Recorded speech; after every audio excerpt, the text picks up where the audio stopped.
আগেও জাতীয় দলের অধিনায়কত্ব করেছিলেন। তবুও শ্রীলঙ্কার বিপক্ষে প্রথম টি-20 ম্যাচ সূর্যকুমার যাদবের জন্য ছিল বিশেষ কিছু, কেননা এই ম্যাচ দিয়ে সংক্ষিপ্ততম ফরম্যাটে ভারতের নিয়মিত অধিনায়ক হিসেবে তার পথ চলা শুরু হয়েছে।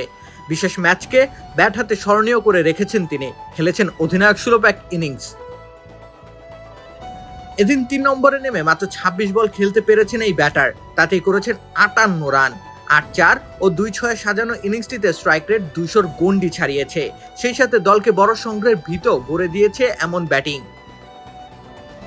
যশস্বী জয়সওয়াল ও শুভমান গিলের উদ্বোধনী জুটি টিম ইন্ডিয়াকে উড়ন্ত সূচনা এনে দিয়েছিল, কিন্তু পরপর ২ বলে ২ ওপেনার ফিরে গেলে কিছুটা হলেও চাপে পড়ে তারা, কিন্তু অধিনায়ক সেই চাপকে উড়িয়ে দিয়েছেন চোখের পলকে।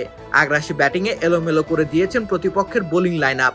মাত্র ২২ বলে এদিন হাফ সেঞ্চুরি পূর্ণ করেছেন তিনি, যা কিনা তার ক্যারিয়ারের দ্বিতীয় দ্রুততম। নতুন এক্সপেল এর নতুন ফর্মুলা আরপিএম ডের ডুয়েল অ্যাকশনে ঘরের মশা বাঁচবে না, বাইরের মশা আসবে না।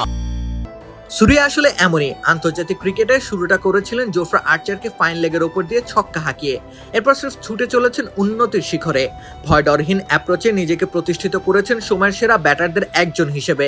বর্তমান প্রজন্মের মিস্টার 360 নামটা তাই তার নামের পাশেই মানায়। অতিমানবীয় পারফরমেন্সের কারণে হার্দিক পান্ডিয়াকে অধিনায়ক না করে নেতৃত্বের ভার দেওয়া হয়েছে সূর্যকে। দায়িত্ব বাড়লেও এই তারকার খেলার ধরনে তার প্রভাব পড়েনি, সেটাই প্রমাণিত হলো লঙ্কানদের বিপক্ষে। তবে এতটুকুতেই আত্মতুষ্টিতে ভোগার সুযোগ নেই। নেতা হিসেবে দলকে সামনে থেকে নেতৃত্ব দিতে হবে তাকে, তাই আগের চেয়েও বেশি ধারাবাহিক আর ক্ষুরোদার হতে হবে সূর্যকে। রাকিব হোসেন রুম্মান, খেলা ৭১।